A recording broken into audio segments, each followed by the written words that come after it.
False America নাকি Canada?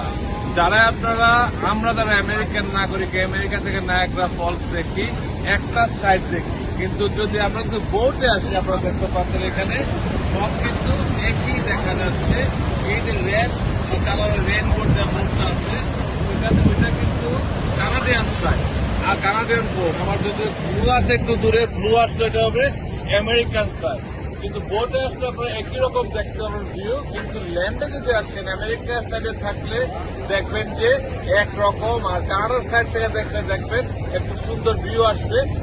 ওকে, যারা American নাগরিক তারা অবশ্যই আসতে পারবেন। যারা আমেরিকান নাগরিক না বা গ্রিন কার্ড নাই, যাদের ধরেন অ্যাসাইলাম পেন্ডিং, তারা ভুলেও ব্রিজ ক্রস করার আগে 100 বার চিন্তা করবেন। অনেকে আমার পরিচিত আছে যারা জেল থেকে কল দিচ্ছে, ব্রিজ পার হওয়ার পরে তারা আর আমেরিকা ঢুকতে পারছে না।